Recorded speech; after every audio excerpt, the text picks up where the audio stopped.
This videotape is part of the Video Oral History project of the Colony Public Library of the City of the Colony, Texas. This interview is with Mr.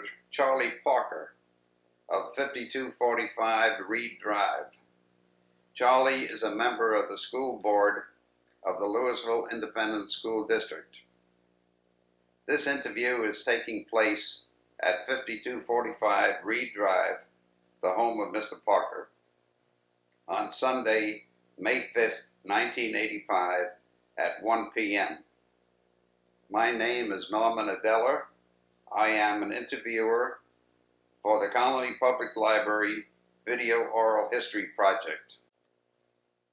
Please state your name and tell us something about your background, such as where and when you were born, where you grew up, and places you have lived. My name is Charlie Parker. I'm a native Texan, born in San Antonio, 1947, and I grew up in Houston. Several years ago, we moved to this area, or 79, August of 1979, we moved to the colony.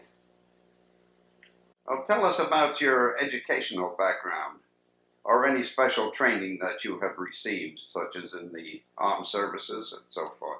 Okay, I graduated from high school in the Houston area, and then I went to college there also, to San Jacinto College. And then when I went into the service in 1969, I also attended night school then. Much of my formal education after high school was actually at night school while I was working, since I already had a family by then. So I got about 3 years of college, and it's all been pretty well at nighttime. Special training in the Army, or where I spent 3 years, I really didn't have much. I was an Army musician, so I did get a chance to travel all over the world and meet great people and make a lot of nice music. Tell us about your family. Married, children? I have a wonderful family. My wife Clarissa and I grew up together, and we've known each other since we were 9 years old. I have 3 children. Richard is 15, Tommy's 13, and Becky is 7 years old. Very proud of them. What is your occupation? Can you give us a brief outline of I'm what you've been doing?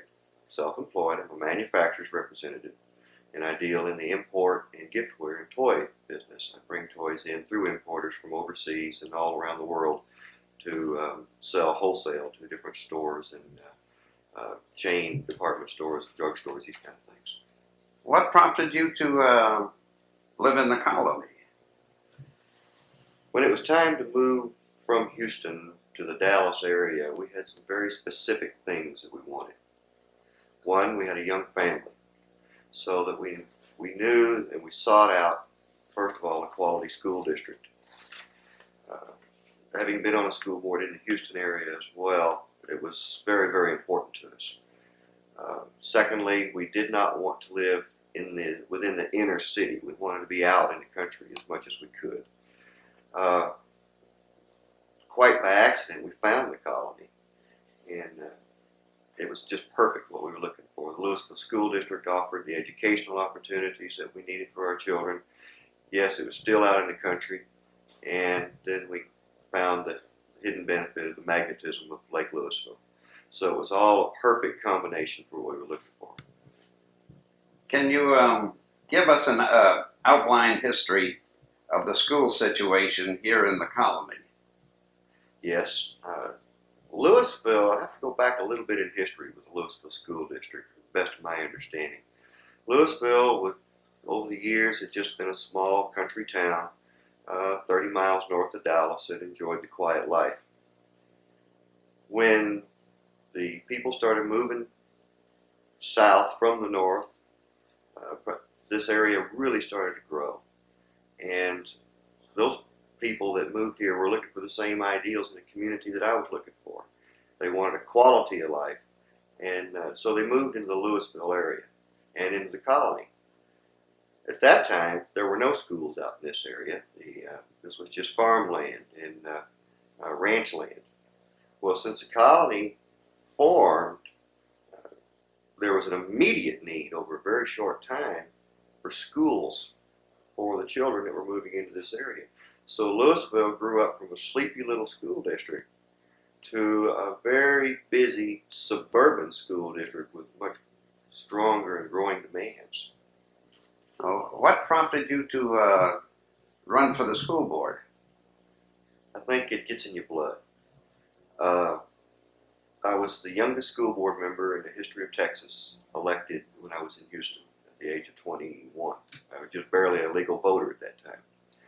I served 9 years, or was elected to 4 terms, and it's something that you just enjoy doing, contributing for the benefit of some young people. I had to resign that position in that area to move here. I hated doing it, but I had to do it for my professional career. I always enjoyed working with the schools, so when I had the opportunity to offer my experience and the things that I was aware of within public schools, I jumped at the opportunity. Tell us something about the early problems with busing, for instance, the students from the colony into Louisville, and about the issue regarding the number of children per bus. Okay, it's, as I mentioned already, Louisville was still waking up to the real world of large school district life, and they had no real plans or money to provide a school in the colony at the time. Therefore, suddenly there were hundreds and then thousands of school children moving into a brand new community called the colony, some 17 miles from school, and no way to get them there. So rather than, or not having any money to build schools, they had to start loading them on school buses and making the trek down Highway 121 into Louisville. Buses were crowded. Normal 40 or 60 passenger bus may have been carrying 70 or 80 students. It was not a good situation at best. The school district officials at the time did respond, and they finally were able to get some schools built into the colony, but for a long time, that long, cold in the winter and hot in the spring and fall ride was just a fact of life for colony students. I understand the Louisville Independent School District owned the B.B. Owens site. Can you describe for us the background and the current status of the issues involved in that site? B.B. Owens was an individual who left a large parcel of land, I think something like 40 or 50 acres, to the Louisville School District. It only had one string attached, but you had to build a school on it. In his wisdom, he did forget that this property was not in the city limits of the city of the colony.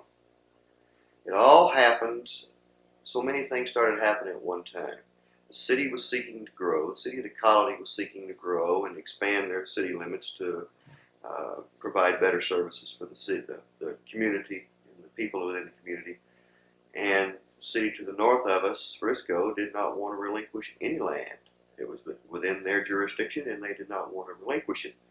As all this was going on, the school district named the B.B. Owens site, which was some 1 foot out of the city limits of the colony, the site for the new Colony High School. To the consternation of the neighbors, to the city officials in the colony, and to the school district officials, it became just one nightmare after another. There were no utilities available because, once again, there was no serviceability to provide utilities to it. It was outside the city limits, so the police couldn't help, the fire department couldn't provide services to the school, and there was just a long, drawn-out period of talks and trade-offs and compromises, trying to find an alternate site for the high school. And eventually we did find one, but the B.B. Owens site still is available for use, and hopefully someday we hope that maybe an elementary school will be there if we can overcome all of these problems that we still haven't solved. What are the current concerns of the citizens of the colony in regards to schools? The biggest concern of the colony citizens is the completion of the Colony High School.